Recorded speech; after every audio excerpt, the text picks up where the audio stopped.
The voice reached him in the deepest hour of the night, when even immortality felt like a burden too heavy to carry. Qavriel Corvinus, king of the northern coven and master of 300 years of darkness, had been pacing the stone corridors of his mountain fortress for hours, his footsteps echoing in the emptiness.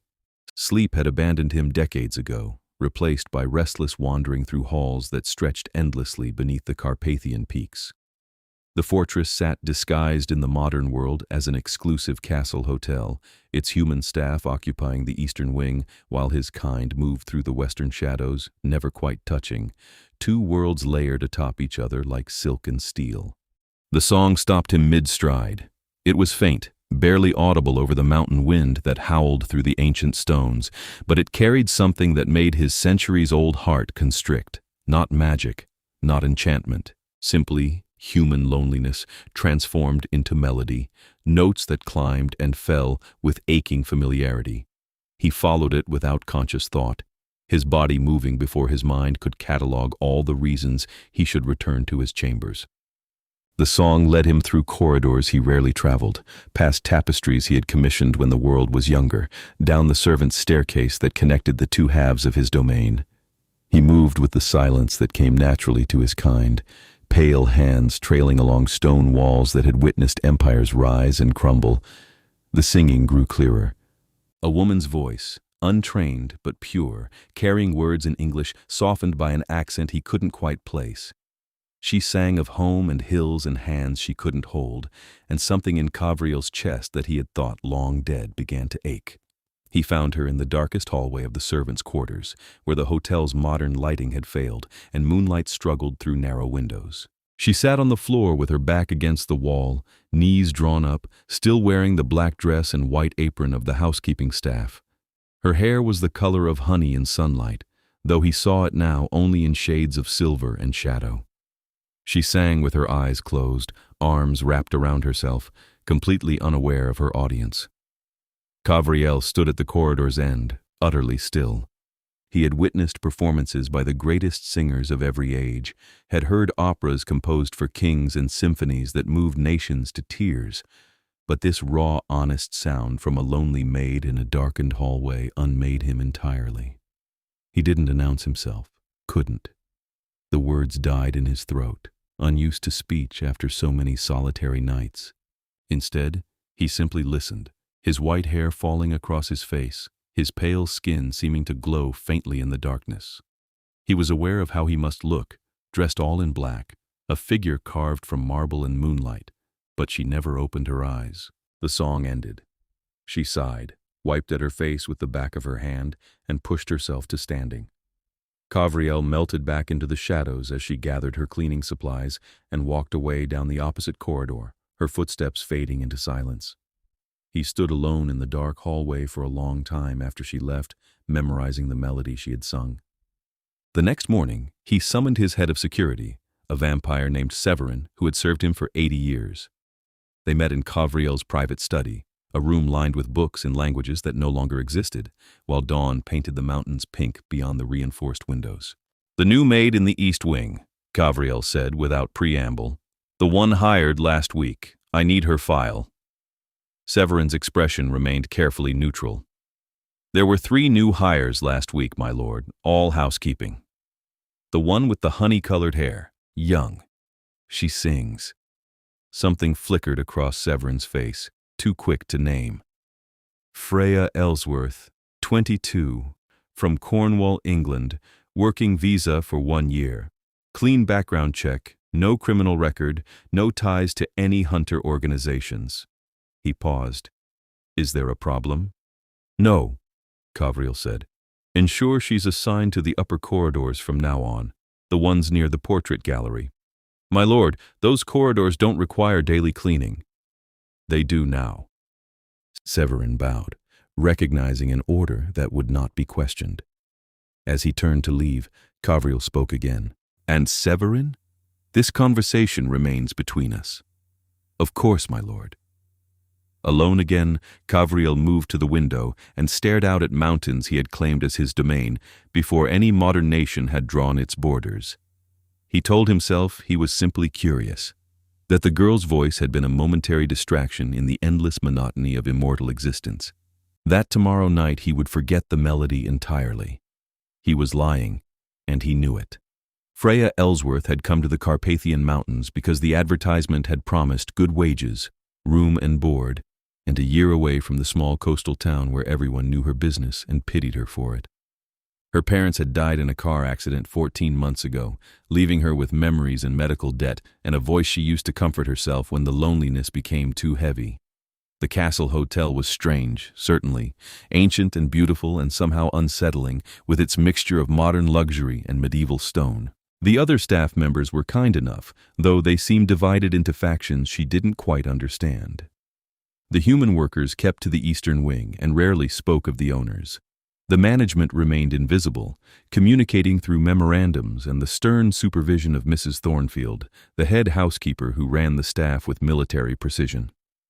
Freya didn't mind the work, cleaning rooms that overlooked mountain valleys and polishing silverware older than her country gave her something to do with her hands while her heart slowly healed. She sang while she worked, softly, melodies her mother had taught her mixed with songs she invented on the spot. It was on her third night, while cleaning the portrait gallery as her newly assigned task, that she first felt the presence. The gallery was a long corridor lined with paintings of pale, severe-looking people in clothing from every century. Their eyes seemed to follow her as she dusted frames and polished the marble floor. The work was unnecessary, really. These halls were clearly unused, gathering no dust, disturbed by no guests. But Mrs. Thornfield had been insistent that Freya take over this section, and she needed the job too badly to question it. She was singing an old Cornish tune about the sea when the feeling hit her. Not fear, exactly, just the overwhelming certainty that she was not alone. Freya turned slowly, her cloth still in her hand, and scanned the shadows at the corridor's end. Nothing, but the feeling persisted, a prickling awareness along her spine that spoke of watching eyes. "Hello?" she called, her voice echoing off stone. Silence answered. She should have been frightened, should have fled back to the safety of the staff quarters and requested a different assignment. Instead, Freya felt an odd pull of curiosity, mixed with something she couldn't name. "I'm just singing," she said to the empty air. "I hope I'm not disturbing anyone." Still nothing. But the presence didn't fade. If anything, it intensified, as though something in the darkness had leaned closer.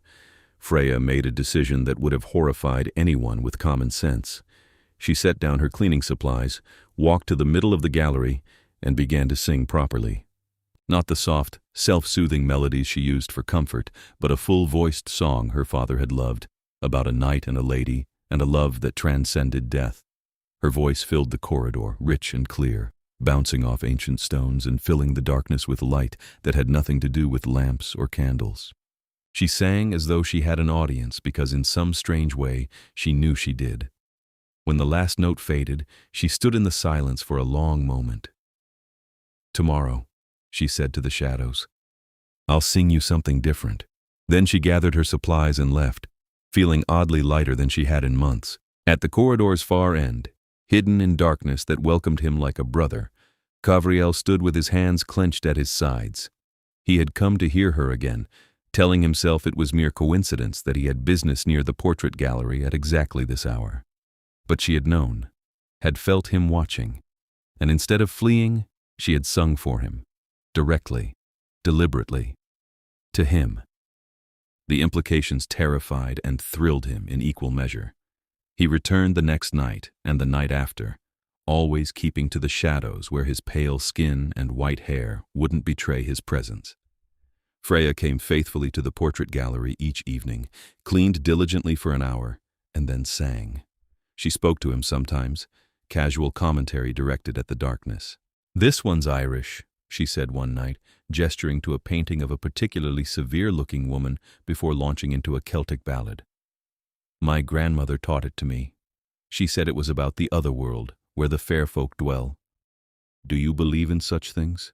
Qavriel almost answered, almost stepped forward and showed himself, revealed the truth that yes, he believed in such things, was himself proof that the world held more darkness and wonder than human minds could comfortably hold.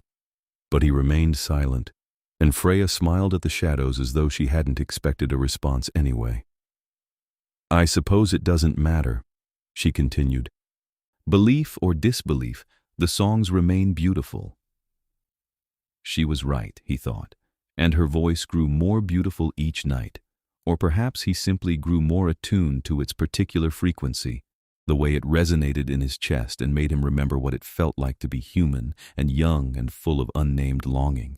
On the 7th night, he brought her something. It was an old manuscript of sheet music, centuries old, from the Italian courts where he had spent a decade learning the art of diplomacy and deception. The songs were achingly lovely, composed by masters whose names had been forgotten by history. He left it on the small table where she kept her cleaning supplies, positioned carefully so she would see it immediately. Then he retreated to his usual spot and waited. Freya arrived precisely at 8 o'clock, as she always did. She set down her bucket and cloth, then froze when she saw the manuscript.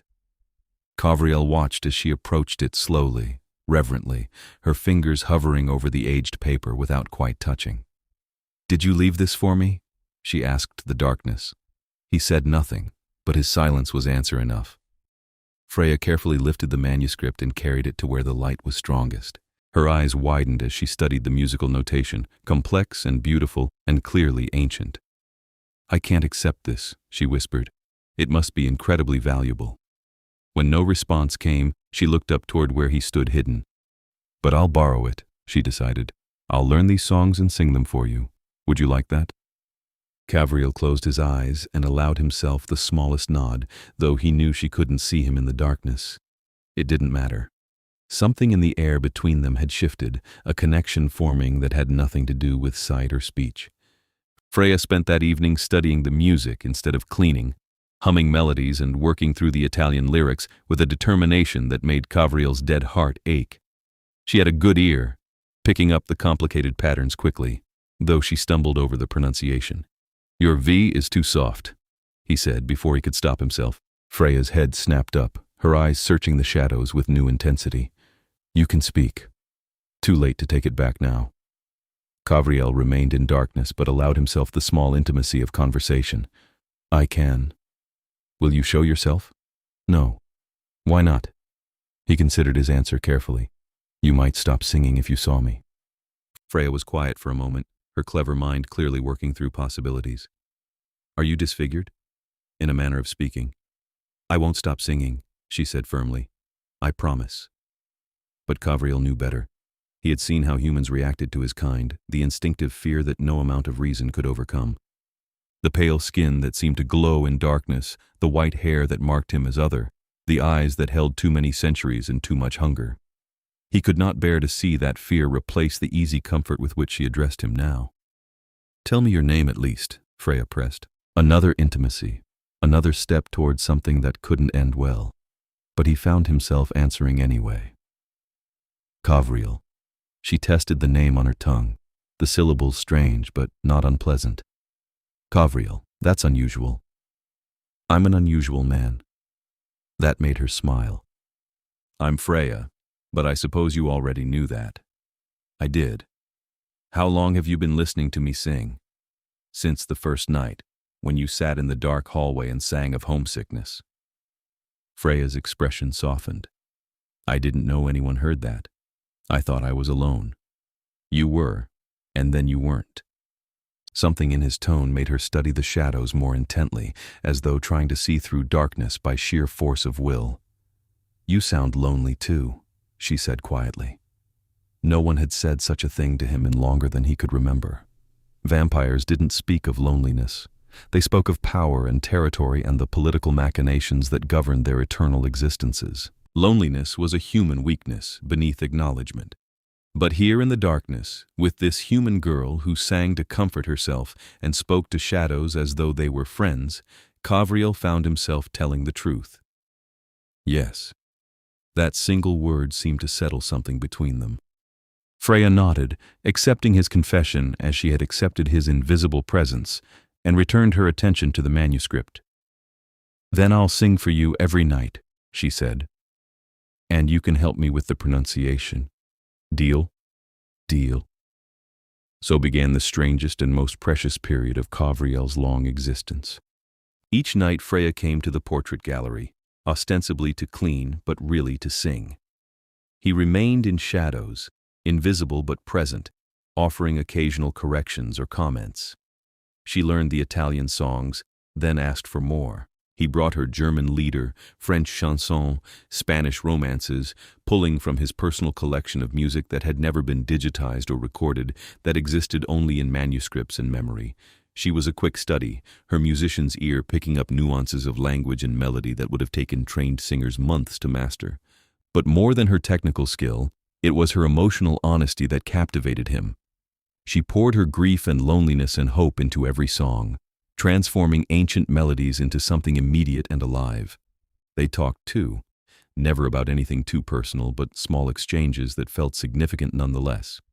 She told him about Cornwall, about growing up by the sea and losing her parents and coming to the mountains to escape the weight of sympathy. He told her about the castle, carefully editing out any supernatural details, presenting himself as some sort of reclusive scholar who worked for the hotel's owners. "Don't you ever want to see sunlight?" she asked one night, after he had mentioned keeping nocturnal hours. "I see enough," he replied. "Darkness has its own beauty. Still, I'd miss the sun if I never saw it. The way it sparkles on water, how it warms your skin." Qavriel said nothing, but the longing in her voice carved itself into his memory. 3 weeks into their arrangement, the trouble began. Mrs. Thornfield summoned Freya to her office early one morning, just as the day shift was starting. The head housekeeper was a severe woman in her 50s, with iron-gray hair and a mouth that seemed permanently pressed into disapproval. She had worked at the Castle Hotel for 15 years and ruled the human staff with absolute authority. "Miss Ellsworth," she said as Freya entered, "we need to discuss a serious matter." Freya's stomach dropped. "Is something wrong with my work?" "Your work is adequate. However, there has been a theft." "A theft?" Mrs. Thornfield pulled a photograph from her desk drawer and placed it face up. It showed an ornate silver cross, decorated with sapphires and clearly very old. This artifact was kept in a locked display case in the West Wing. It's been missing for 3 days. Security footage shows you in that corridor on the night it disappeared. Freya's blood went cold. "I've never been to the West Wing. I'm only assigned to the portrait gallery and the East Corridor." Nevertheless, the footage is quite clear. Mrs. Thornfield turned her computer monitor around, showing grainy black and white video of a figure in housekeeping uniform walking past a display case.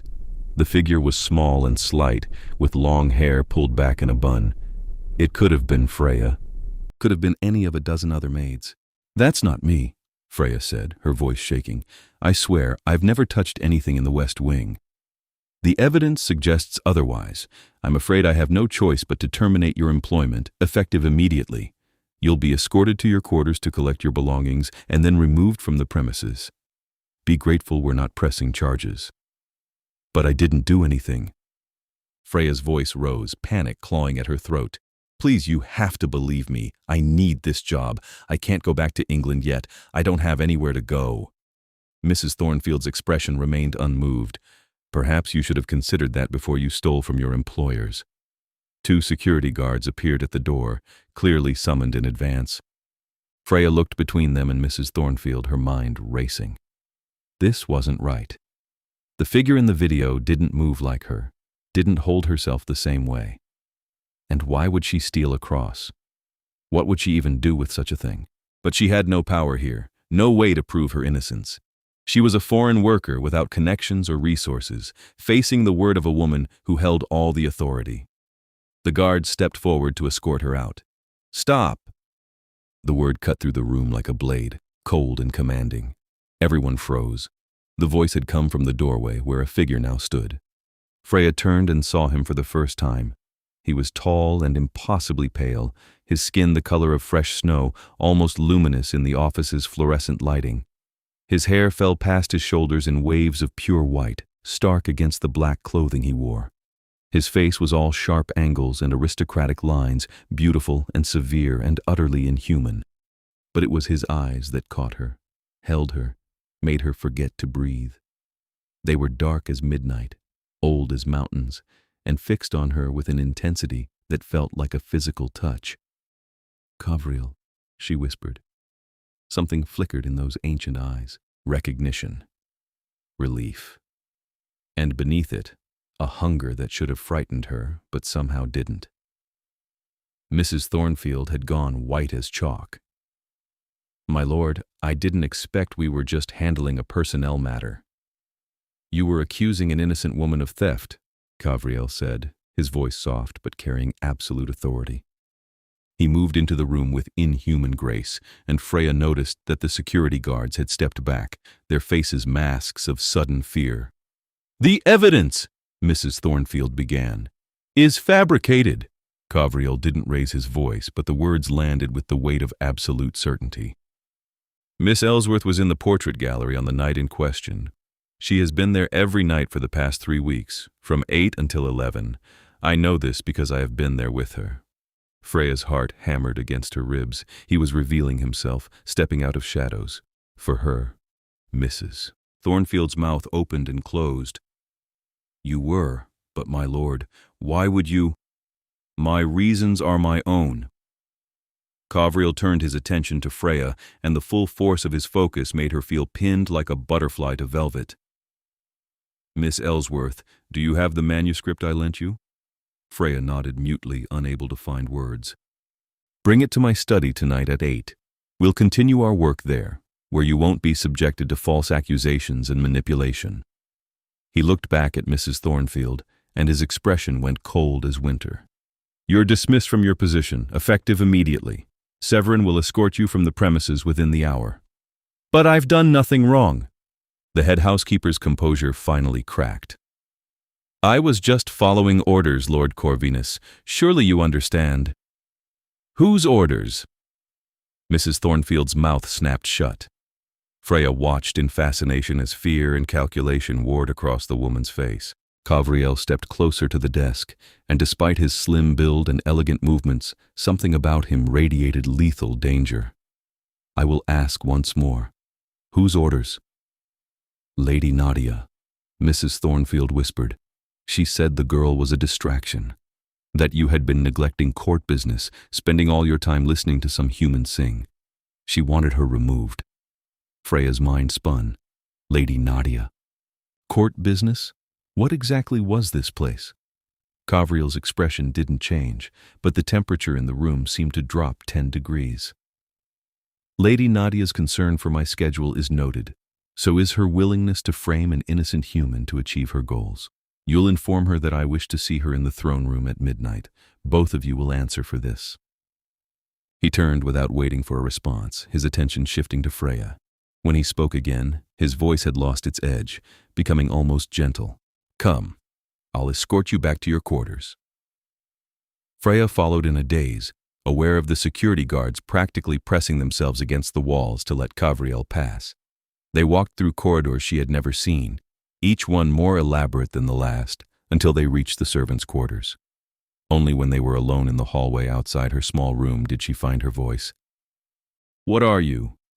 Qavriel leaned against the stone wall, looking at her with something like regret in his ancient eyes. "You've guessed by now, haven't you?" Freya thought of his pale skin and white hair, his nocturnal habits, the fear in the staff's faces, the mention of a throne room and court business. Pieces clicked together in her mind, forming a picture that should have been impossible but somehow made perfect sense. "You're a vampire," she said. Yes, she should run, should scream, should feel the instinctive terror that every human carried in their genetic memory of things that hunted in darkness. Instead, she felt oddly calm, as though some part of her had known all along.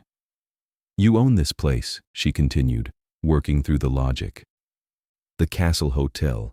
It's really your fortress, isn't it?" "Yes." "And the West Wing that I'm not allowed in. That's where your kind lives." "Yes." "But you listened to me sing every night for 3 weeks." Something warm bloomed in her chest, despite the revelations. "Why?" Qavriel was silent for a long moment, his dark eyes searching her face as though memorizing every detail. When he spoke, his voice carried centuries of loneliness. "Because your voice made me remember what it felt like to be alive." Freya's breath caught, She looked at this impossible being, this vampire king who had hidden in shadows to hear her sing, who had stepped into light to defend her, who looked at her now with something raw and vulnerable in his ancient eyes. "I'm not afraid of you," she said. "You should be." "But I'm not." She took a step closer, then another, until only a foot separated them. "You've had 3 weeks to hurt me, and instead you taught me Italian pronunciation, and brought me music, and protected me from people who wanted me gone. Why would I fear you?" "Because I am dangerous, Freya." Her name in his mouth sounded like prayer and confession. "Because I am not human and cannot pretend to be. Because what I feel when I look at you terrifies me more than anything I've faced in 300 years. Her heart was racing now, but not from fear. "What do you feel?" Qavriel reached out slowly, giving her every opportunity to pull away, and tucked a strand of honey-colored hair behind her ear. His fingers were cool against her skin, gentle as a whisper. "Everything," he said simply. Freya made a choice then that would alter the course of both their lives. She closed the remaining distance between them and wrapped her arms around him, pressing her cheek against his chest. He went rigid with shock, clearly unaccustomed to being touched with affection, before slowly, carefully, returning the embrace. "Thank you," she whispered against him, "for saving me, for listening to me, for trusting me with the truth." Qavriel's arms tightened around her, and Freya felt something in him crack open, centuries of isolation giving way to desperate need. They stood like that for a long moment, a vampire king and a human maid, finding comfort in an embrace that crossed every boundary of logic and reason. Finally, reluctantly, Qavriel pulled back. "You should rest. Tonight will be difficult." "What happens tonight?" "I deal with Lady Nadia and anyone else who conspired against you. Court politics." His expression hardened. "It won't be pleasant." "Will you be in danger?" The concern in her voice made him smile, the expression transforming his severe features into something heartbreakingly beautiful. "I'm the king, Freya. I am the danger." "Still," she said stubbornly, "be careful." "For you," he promised, "I will be." He left her then, disappearing down the corridor with inhuman speed. Freya entered her small room and sat on the narrow bed, her mind spinning. Everything had changed. Everything was impossible. And yet her heart sang with a feeling she hadn't experienced since before her parents died. Hope. That night, Freya made her way to Qavriel's study at precisely 8 o'clock. Severin himself escorted her through the castle's western wing, past corridors lined with artwork and artifacts that spoke of centuries of habitation. Other vampires watched her pass, their pale faces curious or hostile, but none dared approach while she was under Severin's protection. "The king has never brought a human into his private chambers," Severin said as they walked. "You must be special indeed." "Or deeply foolish," Freya replied. That earned her a slight smile. Perhaps both. The study was magnificent, a room lined floor to ceiling with books in every language imaginable. A fire burned in an enormous hearth, more for ambiance than warmth, casting dancing shadows across leather furniture and thick carpets. Qavriel stood by the window, silhouetted against the night sky. He turned as she entered, and the tension in his shoulders eased slightly. "You came. You asked me to." Freya looked around the room, taking in details that spoke of a life spanning centuries. "Your home is beautiful. It's been mine for 200 years. Before that, it belonged to another lord, and before that, a human duke who died badly." He gestured to a chair near the fire. "Sit, please." Freya settled into the leather wingback, feeling its softness envelope her. Qavriel remained standing, clearly too restless to sit. "I should explain," he said, "about my world, about what you've stumbled into." "I'd like that." So he told her. About the vampire courts that govern territories across the globe, operating in shadows alongside human civilization. About the ancient laws and power structures that had existed for millennia. About his own position as king of the Northern Coven, ruler of territories that stretched across 3 countries. about the political factions that constantly vied for power, and how Lady Nadia led one such faction that had long resented his rule. "She believes I'm too soft," Qavriel said, "that I allow too much human autonomy, that I should rule through fear and subjugation rather than the careful balance I've maintained. When she learned I had been distracted by you, she saw an opportunity. To make you look weak," Freya guessed. "Yes, by framing a human girl for theft and forcing me to either punish you unjustly or reveal my interest in you. Either choice would have damaged my authority." He turned from the window, his dark eyes finding hers. "She didn't anticipate that I would choose a third option. Publicly claiming me. Yes." He moved closer, his movements liquid grace. "Do you understand what that means, Freya? In my world, such a declaration carries weight. It means you are under my protection, that any insult to you is an insult to me.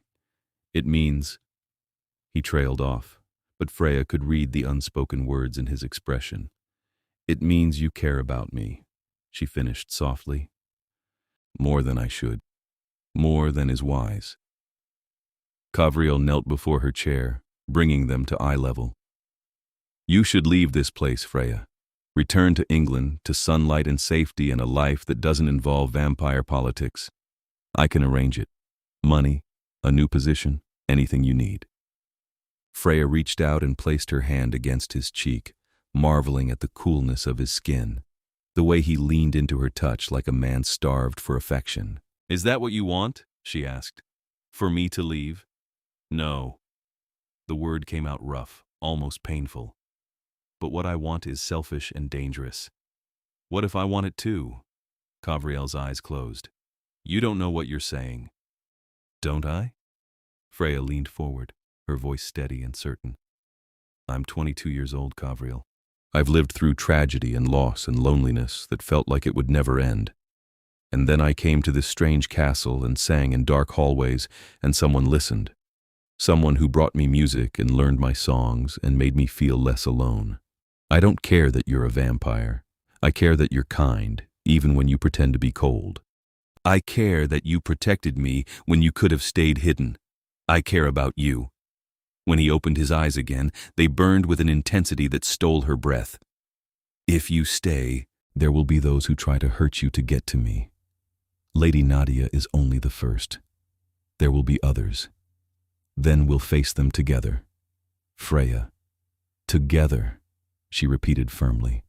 "Unless you don't want me here. If you want me to go, say so clearly and I will. But don't push me away because you think you're protecting me. Let me make my own choices." Qavriel stared at her for a long moment, something like wonder crossing his features. Then, moving with exquisite slowness, he brought his hand up to cover hers where it rested against his face. "Stay," he said. "Please stay." Freya smiled, feeling warmth flood through her chest. "Then I will." The moment was interrupted by a knock at the door. Severin entered, his expression grave. "My lord, it's nearly midnight. The court awaits." Qavriel rose, his face settling back into the mask of cold authority he wore for his kind. "Very well." He looked down at Freya. "You should remain here. What comes next is court business." "No." Freya stood as well, squaring her shoulders. "If this is about me, I should be there. It won't be pleasant. I don't need pleasant. I need to stand up for myself." Something flickered in Qavriel's eyes. Pride, perhaps, or admiration. He nodded once, decisively. "Then you'll stand at my side, where you belong." The throne room was deep beneath the castle, carved from living stone and lit by hundreds of candles that cast writhing shadows across the walls. Freya descended the stairs with Qavriel's hand resting lightly on the small of her back, a gesture that was both protective and possessive. The room was filled with vampires, dozens of them, all pale and beautiful and utterly inhuman. They lined the walls and filled the space before a raised dais where an ancient throne sat, carved from black stone and inlaid with silver. Every eye turned to watch Freya enter, and she felt the weight of their attention like a physical thing. But she kept her head high and walked with confidence she didn't quite feel, because she refused to show weakness in this den of predators. Qavriel led her to the throne and seated himself with the casual authority of someone who had ruled for centuries. Then, to the visible shock of everyone present, he gestured for Freya to stand at his right hand, the position traditionally reserved for a consort. A woman stepped forward from the crowd, and Freya knew immediately that this was Lady Nadia. She was stunning, with the same pale skin and white hair as Qavriel, but where his features were severe, hers were softer, almost gentle. She wore a gown of deep red that pooled around her feet, and her expression was carefully neutral. "My lord," she said, inclining her head in a bow that managed to convey respect without true submission. "You summoned me." "I did." Qavriel's voice echoed through the chamber, cold and implacable. "You conspired to harm someone under my protection. Explain yourself." Lady Nadia's eyes flicked to Freya, and something ugly crossed her face before she smoothed it away. "I acted in the coven's best interest. You have been neglecting your duties, my lord, spending your nights with a human instead of attending to court matters. I sought to remove the distraction by framing her for theft, by attempting to destroy her livelihood and force her from the castle." "She is human," Lady Nadia said, her voice hardening. "What does her comfort matter against the needs of our kind?" Murmurs of agreement rippled through the assembled vampires. Freya felt the hostility directed at her increase, but Qavriel's hand found hers, squeezing gently. "Every being under this roof matters," Qavriel said, his voice cutting through the murmurs like a blade. "Human or vampire, they exist under my protection and are governed by laws that apply equally. You violated those laws, Nadia. You fabricated evidence, coerced a human employee into conspiracy, and attempted to manipulate your king through deceit." "I sought to remind you of your priorities," Lady Nadia countered. "You are king of the Northern Coven, not a lovesick boy mooning after a human girl. Our people need a strong leader, not one distracted by enough." The single word carried such power that several vampires actually flinched. Qavriel stood, still holding Freya's hand, his presence dominating the room. "My priorities have never wavered. I have maintained peace in this territory for 2 centuries, navigated alliances with the southern and eastern covens, and ensured our kind's survival in an age when we could easily be exposed and destroyed. I have never failed in my duties, and I will not be lectured by someone who believes power means cruelty and leadership means instilling fear." He descended the dais, pulling Freya with him, until he stood face to face with Lady Nadia. "You wanted to know what this human means to me," he said, his voice pitched to carry through the entire chamber. "I'll tell you. She is under my personal protection. She has my favor, my trust, and my affection. Anyone who harms her, threatens her, or conspires against her will answer to me directly." Is that clear enough for you? The silence in the throne room was absolute. Freya could hear her own heartbeat, thunderously loud in her ears. Lady Nadia's face had gone tight with fury. "You would choose a human over your own kind? Over the coven you're sworn to lead?" "I choose justice," Qavriel said. "I choose the laws I've upheld for 200 years, which apply to everyone regardless of species. And yes, I choose her. Challenge me on this if you dare, Nadia. Test my resolve and see how it ends for you." The threat hung in the air, tangible and terrible. Lady Nadia's hands clenched into fists at her sides, and for a moment Freya thought she might actually attack. But then something in the vampire's expression crumbled, rage giving way to calculation. "I challenged you once before," Lady Nadia said quietly. 80 years ago, when you first took the throne, you nearly killed me. I showed mercy then because you were young and foolish, but mercy has limits, Nadia. You've exhausted mine." Lady Nadia bowed then, a deep formal bow that acknowledged defeat. "What is my punishment, my lord?" Qavriel considered her coldly. "You will be stripped of your position on the council.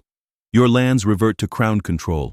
You may remain in the territory, but you will hold no authority beyond your personal household. If you conspire against me or mine again, I will not hesitate to exile you entirely. Do you accept these terms?" "Yes, my lord."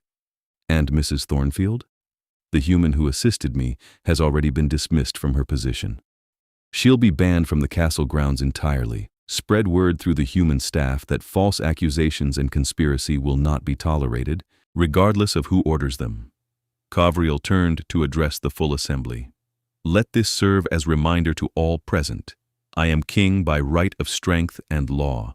Challenge me if you believe you can do better, but do so openly, with honor, not through schemes that endanger innocence. No one spoke. The message had been received. Qavriel turned and walked back to the throne, bringing Freya with him. He sat again, and this time he pulled her down to sit on the throne's arm beside him, in full view of everyone present. It was a statement of intent, a declaration that could not be misunderstood. "This assembly is dismissed," he said. The vampires filed out slowly, many casting curious or hostile glances at Freya as they passed. She endured their stares with her head high, one hand resting on Qavriel's shoulder in a gesture that was both claiming and being claimed. When the last vampire had departed and they were alone in the candlelit chamber, Freya let out a breath she hadn't realized she was holding. "That was terrifying," she admitted. "You were magnificent." Qavriel looked up at her, his expression softer than she had ever seen it. "You stood before my entire court without flinching. Do you have any idea how rare that is?" I was shaking the entire time. Bravery isn't the absence of fear. It's acting despite it. He stood, bringing them face to face. "Freya, you need to understand what happened here tonight. By placing you at my side, by defending you so publicly, I've made you part of vampire politics. There will be consequences. I know. Some will try to use you against me. Others will simply resent your presence. It won't be easy. I don't need easy," Freya said, echoing her earlier words. "I need honest. I need you to tell me the truth and trust me to handle it." Qavriel reached up and cupped her face in his hands, his touch achingly gentle. "I've existed for 300 years without needing anyone, without wanting anyone. And then you sang in a dark hallway, and something in me that I thought was dead remembered how to feel." His thumb brushed across her cheek. "I don't know how to do this, Freya. How to be anything other than a king. How to be soft when I've spent centuries being hard." "Then we'll figure it out together," Freya said. She leaned into his touch, her own hands coming up to rest on his chest. "You don't have to be anything other than what you are. Just let me in. Let me see the person behind the crown." "That person is still a monster." "No," she said firmly. "You're a vampire. That's what you are, not who you are. And who you are is someone kind enough to listen to a lonely maid sing. Someone strong enough to defend what's right even when it's politically inconvenient. Someone who brought me sheet music because he knew it would make me smile." Qavriel closed his eyes, and when he opened them again, they shimmered with something that might have been tears if vampires could cry. "How did I find you?" he whispered. "I think I found you. By singing in the dark." He kissed her then, soft and hesitant and achingly tender. Freya melted into him, her arms winding around his neck as his encircled her waist. The kiss was gentle, reverent, as though she were something precious that might shatter if held too tightly. When they finally parted, both breathless despite only one of them needing air, Qavriel rested his forehead against hers. "Stay with me tonight," he said. "Not in the servants' quarters, but here, in my chambers. Let me fall asleep listening to your heartbeat and wake knowing you're safe." "I thought vampires didn't sleep." "We don't, but I can rest beside you. That would be enough." Freya smiled and took his hand. "Then take me home." He led her through corridors of carved stone and ancient grandeur, up stairs that spiraled through the mountain's heart, until they reached a door of dark wood bound with silver. His chambers beyond were exactly what she had expected, elegant and austere, with heavy furniture and walls lined with books and art. A massive bed dominated one wall, draped in black silk. "I've never brought anyone here," Qavriel said, suddenly uncertain. "It's not particularly welcoming." "It's perfect," Freya said honestly, "because it was his, and that made it beautiful." They lay together on the bed, Freya curled against Qavriel's chest while his fingers traced idle patterns on her arm. She could hear the silence where his heartbeat should be, but somehow that didn't matter. His coolness was soothing against her skin, his presence a comfort she hadn't known she needed. "Sing for me," he said quietly, "like you did that first night." So Freya sang, soft and low, the melody that had first drawn him to her.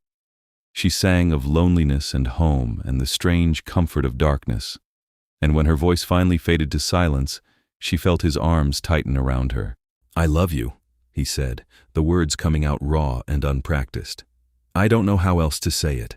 I love you, Freya Ellsworth, with everything I still have that's capable of love." Freya's heart swelled until it felt too large for her chest. She turned in his arms until she could see his face, pale and beautiful and vulnerable in the candlelight. "I love you too," she said. "My vampire king who hides in shadows and protects the defenseless and pretends to be so cold when really you feel everything." He kissed her again, deeper this time, with less hesitation and more hunger. But even in passion, he remained gentle, his hands mapping her body with reverence rather than urgency. When they finally pulled apart, both flushed and breathless, he looked at her with such raw devotion that she felt tears prick her eyes. "I want forever with you," he said, "but I'm immortal and you're human. How do we bridge that gap?" It was the question Freya had been avoiding, the impossible math of their situation. She had perhaps 60 more years if she was lucky. He had eternity. "We could have now," she said carefully. "We could have the years I have left and make them beautiful. And watch you age and fade while I remain unchanged? Watch you die while I continue?" Qavriel's voice cracked. "I don't know if I'm strong enough for that." "Then there's the other option." The words hung between them, heavy with implication. Transformation, immortality, becoming like him. Qavriel sat up, his expression tortured. "I won't turn you, Freya. I won't make that choice for you. It's not a gift, it's a curse. You would lose the sun, lose the taste of food, lose your humanity. You would become something that has to feed on the living to survive. I can't do that to you. What if I chose it freely? What if I wanted it? You don't know what you'd be giving up. Don't I?" Freya sat up as well, meeting his eyes squarely. "I've lived in sunlight my whole life, Qavriel. I've tasted every food and walked every beach at noon and felt the warmth on my skin. I've been human for 22 years, and you know what I've learned? None of it matters if you're alone. None of it brings joy if you have no one to share it with. You say that now. I say it with full knowledge of what I'm offering." She took his hands in hers, gripping tightly. "I don't need sunlight if I have you. I don't need food if I can have forever learning your songs and singing in your darkness. I don't need humanity if it means losing you in 60 years. I choose you, Qavriel. I choose this life, this world, this love. If you'll have me." He stared at her, his expression cycling through hope and fear and desperate longing. "You would truly give up everything for me. You gave up your isolation for me. You stepped into light and claimed me before your entire court. You chose me when it was politically dangerous and personally terrifying. Why is it so hard to believe I would choose you too?" "Because I'm not worth it." Freya's heart broke a little at the raw vulnerability in those words. She climbed into his lap, straddling him, and took his face in both hands. "You are worth it," she said fiercely. "You are worth every sacrifice, every risk, every moment of fear. You are worth forever, Qavriel Corvinus, and I want to spend it with you."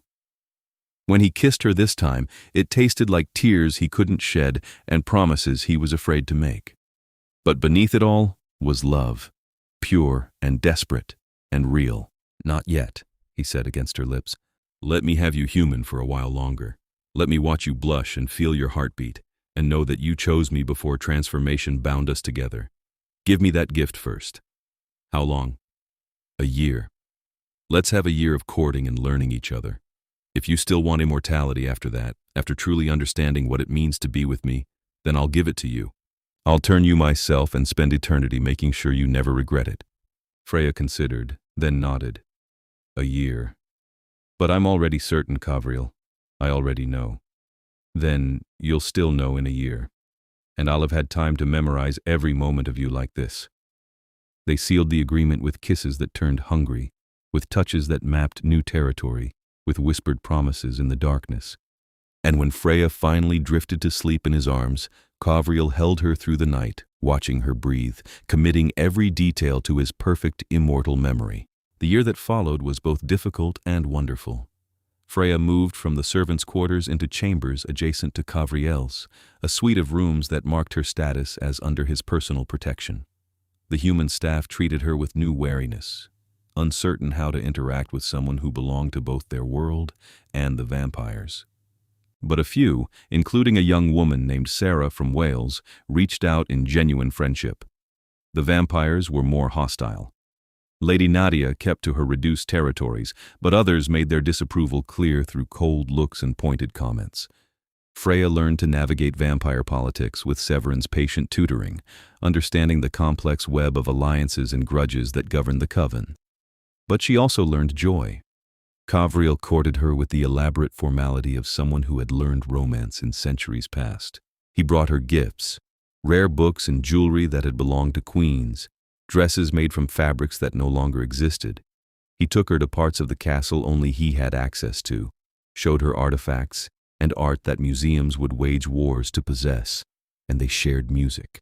Every night Freya sang for him, learning songs in a dozen languages, building a repertoire that spanned centuries. Qavriel would sit and listen, his eyes closed, his expression peaceful in a way that Severin said he had never seen in 80 years of service.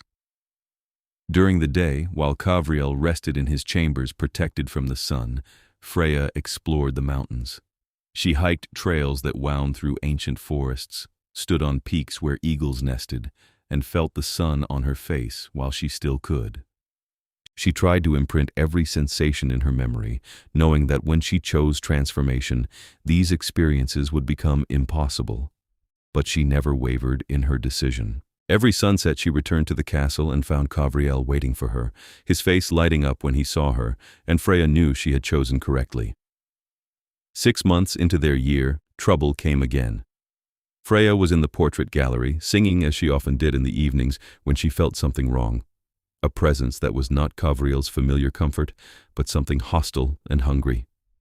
She stopped mid-song and turned to find 3 vampires blocking the corridor behind her. She didn't recognize them, but their expressions made their intentions clear. "The human who bewitched our king," one said, a male with long white hair braided down his back. "We've been curious to meet you." Freya's heart raced, but she kept her voice steady. "Then meet me properly, with introductions and civility." The female of the group laughed, the sound sharp as breaking glass. "Why bother with civility? You're just food that's forgotten its place." They moved closer, spreading out to surround her. Freya looked for exits but found none. The gallery was a dead end, and they blocked the only way out. "Qavriel will destroy you for this," she said, buying time. "Perhaps, but you'll already be dead." The third vampire, younger looking than the others, showed fangs. "We're willing to risk our king's wrath to remove the human poison from our court." They moved with inhuman speed, closing the distance in a blink. Freya screamed, more from instinct than hope of rescue, and raised her arms to protect her throat. The attack never came. Qavriel appeared between her and the vampires like a conjured storm, moving faster than Freya's eyes could track. He caught the lead vampire by the throat and slammed him against the wall hard enough to crack stone. The female tried to flee and made it 3 steps before Qavriel was there, his hand twisted in her hair, forcing her to her knees. The younger vampire froze, terror written across his face. "Give me one reason," Qavriel said, his voice colder than winter death, "why I shouldn't kill all 3 of you right now." No one answered. Freya pressed against the wall, her heart hammering, watching her gentle vampire king become something truly terrible. "You attacked someone under my protection," Qavriel continued, "in my own castle, in a corridor I specifically claimed as safe." He tightened his grip on the female vampire's hair, making her whimper. "Did you think I wouldn't notice? That I wouldn't feel her fear through these stones I've walked for 2 centuries? We meant no disrespect to you, my lord," the lead vampire gasped, still pinned to the wall. "Only to remove the human influence. You meant to murder the woman I love, You meant to spill her blood in halls that have known peace. You meant to challenge my authority by destroying what I've claimed as mine." Qavriel's eyes had gone completely black. All pretense of humanity burned away. "Those are capital offenses, all three of them." "Please," the young vampire whispered. "We were just following whose orders?" Silence. Qavriel released the female vampire only to appear beside the younger one, gripping his jaw with enough force to make him cry out. "I will ask once more. Whose orders?" "Lord Constantine's," the vampire gasped. "He said you were weakened by your attachment to the human, that if we removed her, the coven would rally to his leadership instead." Freya felt ice settle in her stomach. Lord Constantine was one of the oldest vampires in the coven, an ancient who had existed for nearly 500 years. If he was moving against Qavriel, the danger was far greater than she had realized. Qavriel went utterly still, a predator scenting prey.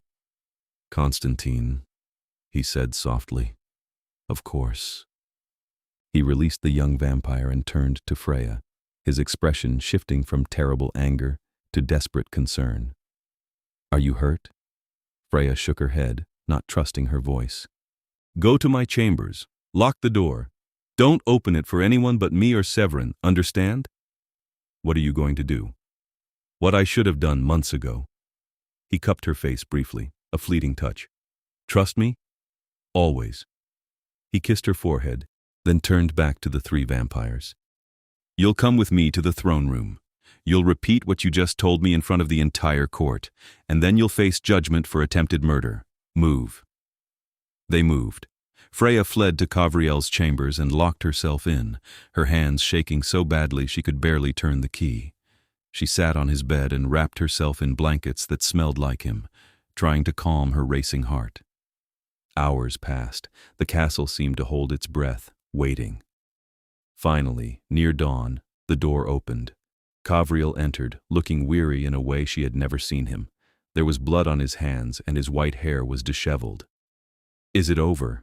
Freya asked. "For now." He moved to the bathroom and washed his hands meticulously. "Lord Constantine has been exiled. The three who attacked you have been executed. Any vampire in the coven who supported their conspiracy has been given a choice: swear renewed loyalty or leave the territory forever." "How many left?" 17, out of nearly 200. He dried his hands and returned to her, sitting heavily on the bed. "I'm sorry, Freya. I should have seen this coming, should have protected you better. You saved me. I wasn't here. You screamed, and I was on the other side of the castle. If I had been any farther away—" He couldn't finish the sentence, horror written clearly on his face. Freya crawled into his lap, wrapping her arms around him. "But you weren't. You were close enough, fast enough, strong enough. You protected me, Qavriel, like you always do." He held her so tightly she could barely breathe, his face buried in her hair. "I can't lose you. The thought of it, of existing in a world where you don't, where I couldn't save you in time." His voice broke. "I can't, Freya. I can't survive it." "Then don't make me wait a year," she said firmly. "Turn me now. Make me immortal so no one can use me against you, so I can stand at your side without being a vulnerability." "You're choosing this because of fear." "I'm choosing this because I love you and I want to be your equal, not your weakness." She pulled back to look at him, her expression fierce. "I've had 6 months of sunlight and humanity, and every sunset I've been counting the hours until I could return to you. Every day away from you feels like time wasted. I don't need another 6 months to be certain. I need you to trust that I know my own heart." Qavriel searched her face, looking for doubt or hesitation. He found only determination and love.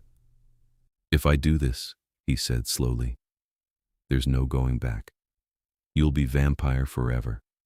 You'll need blood to survive. You'll watch the mortal world change and everyone you knew grow old and die. You'll have to hide what you are, live in shadows, exist on the edges of human society." "I'll have you," Freya said simply. "Everything else is just details." He kissed her then, deep and desperate, pouring 300 years of loneliness and 6 months of love into the contact. When they parted, his eyes were bright with emotion. "I'll make it as painless as possible," he promised. "I'll stay with you through the transformation, and when you wake, I'll be the first thing you see." "Will it hurt?" "Yes, I won't lie to you, but it will pass, and then we'll have forever." Freya nodded, her jaw set. "Then do it. Turn me. Make me yours completely." Qavriel gathered her close, positioning her so she was cradled in his arms, her throat exposed to him. His lips brushed the pulse point there, feeling the rapid flutter of her mortal heart. "I love you," he whispered against her skin. "In this life, and all the ones to come. I love you too." His fangs pierced her throat with shocking precision, sharp pain that made her gasp. She felt her blood flowing out, felt her heartbeat slowing as he drank. Her vision began to fade, darkness creeping in at the edges. Just before she lost consciousness entirely, she felt him bite his own wrist and press it to her lips. "Drink," he commanded, his voice coming from very far away. "Drink and live forever with me." Freya drank. The taste was strange, metallic and rich and somehow right. It burned going down, fire in her veins, but she swallowed again and again until Qavriel finally pulled his wrist away. "Sleep now," he said, his voice thick with emotion. "And when you wake, you'll be immortal. You'll be mine, forever." Darkness took her completely. The transformation lasted 3 days. Freya drifted through pain and fever dreams, aware sometimes of Qavriel's presence beside her.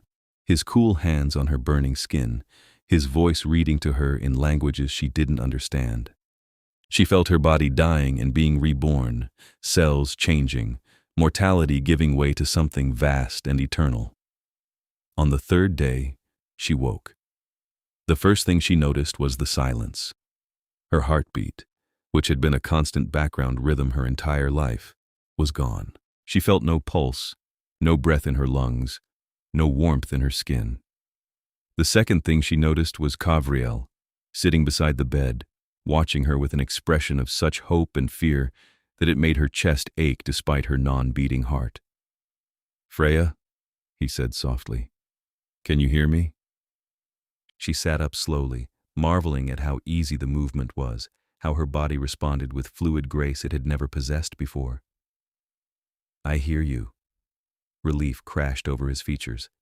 "How do you feel?" Freya took inventory. The pain was gone, replaced by a sense of limitless strength. Her senses were sharper. She could see individual dust motes floating in the candlelight, hear conversations happening floors away, smell blood pumping through bodies in distant rooms. And she was hungry. "I need," she started, then stopped, uncertain how to articulate the gnawing emptiness in her stomach. "Blood," Qavriel finished gently. "I know. I have some prepared for you. Fresh, from a donor who gave willingly. Come." He helped her stand, supporting her as she adjusted to her new body's capabilities. Every movement felt too quick, too strong. She was afraid she might break something just by touching it. Qavriel led her to a table where a crystal glass sat filled with dark liquid. Freya's new instincts screamed at her to drink, but she hesitated. "This is what I am now," she said. "What we are." "Yes." Qavriel stood behind her, his hands on her shoulders. "I won't lie and say it's easy. The hunger never fully goes away. But we manage it, control it. We don't kill to feed, and we take only from willing donors who are compensated and cared for. You'll learn control. I'll teach you." Freya lifted the glass with trembling hands and drank. The taste was indescribable. Life and copper and satisfaction so profound it made her knees weak. She drained the glass and immediately wanted more. "Slowly," Qavriel cautioned. "Your body is still adjusting. Too much too fast will make you sick." Over the next weeks, Freya learned what it meant to be vampire. Qavriel was a patient teacher, showing her how to move among humans without betraying her nature, how to feed without causing harm, how to shield her mind from the psychic noise that came with enhanced senses. She learned the limitations, too. Sunlight burned like acid, forcing her to remain indoors during the day. Regular food tasted like ash, providing no sustenance. And the hunger was always there, a constant companion that required daily management. But there were compensations beyond immortality. Her voice had grown more powerful, able to hit notes and sustain phrases that would have been impossible before. Her strength let her move through the world without fear, and every night she woke to Qavriel beside her, his love constant and true. The coven slowly accepted her. Some vampires remained hostile, but most came to respect the human who had chosen their world willingly, who had proven herself during the conspiracy and stood beside their king with grace. Freya found her place among them, not as simply Qavriel's consort, but as someone with her own value. She worked with the human staff to improve their working conditions, bridging the gap between mortal and immortal worlds. She used her singing to entertain the court, filling the castle with music that reminded even the oldest vampires of beauty and joy. And slowly, the castle that had been cold and isolated became warm with life again. 1 year after her transformation, Qavriel summoned the entire coven to the Great Hall for a formal announcement. The hall had been closed for decades, too large and grand for regular use, but now it was opened and filled with both vampires and human staff. Freya stood beside Qavriel before the assembled crowd, wearing a gown of deep blue velvet that made her pale skin glow. Her honey-colored hair had gained white streaks during the transformation, marking her as vampire but retaining hints of her humanity. "We gather tonight to celebrate," Qavriel announced, his voice carrying through the vast space. "For 2 years ago, in a dark hallway, I heard a voice that changed everything. A maid sang her loneliness, and I followed that voice until I found her. And in finding her, I found a reason to be something more than just a king." He turned to Freya, taking both her hands in his. Freya Ellsworth, who sang in darkness and brought light to shadows, who chose immortality for love, who stands with me not as my weakness, but as my strength. Will you marry me? Will you be my queen, my partner, my forever? Freya's eyes filled with tears that she could still shed, though they were tinged pink now with blood. Yes, 1,000 times yes. Qavriel produced a ring from his pocket, an antique band set with diamonds and sapphires, and slid it onto her finger. Then he kissed her deeply, while the entire hall erupted in applause. When they finally pulled apart, both smiling, Qavriel gestured to something that had been wheeled into the hall while they were occupied, a grand piano, ancient and beautiful. "I have one more surprise," he said. "Something I've been working on for months." He sat at the piano and began to play, his fingers moving over the keys with the skill of centuries. The melody was achingly beautiful, complex and emotional, clearly composed with love. Then he began to sing. Freya had never heard Qavriel sing before. His speaking voice was beautiful, but his singing voice was extraordinary, a rich baritone that filled the hall with warmth and longing and joy. He sang in Italian, one of the songs from the first manuscript he had given her, but with new lyrics. Words about finding love in darkness, about a voice that led him home, about the woman who made immortality feel like a gift instead of a curse. When he finished, the hall was silent, everyone transfixed. Then Freya stepped forward to the piano and added her voice to his, singing the harmony to his melody. Their voices wove together perfectly, two parts of a whole, different but complementary. They sang the entire song together, a duet that spoke of love transcending mortality, of choices made freely, of two lonely souls finding home in each other. And when the last note faded, there wasn't a dry eye in the hall, vampire or human. Qavriel stood and took Freya's hand, raising it to his lips.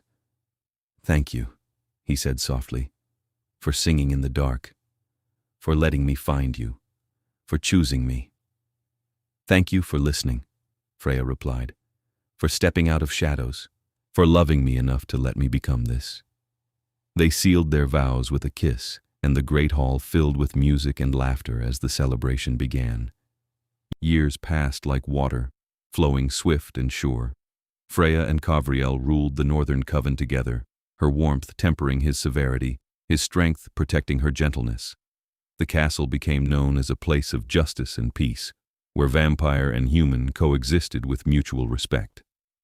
They traveled the world when wanderlust struck, visiting vampire courts in distant lands, always returning home to their mountain fortress. They collected music from every culture, building a library of songs that spanned centuries and continents. And every night, Freya sang for Qavriel in the portrait gallery where they had first truly connected. Sometimes he listened from the shadows, as he had in those first precious weeks. Sometimes he sat beside her and added his voice to hers. But always, always, he was there.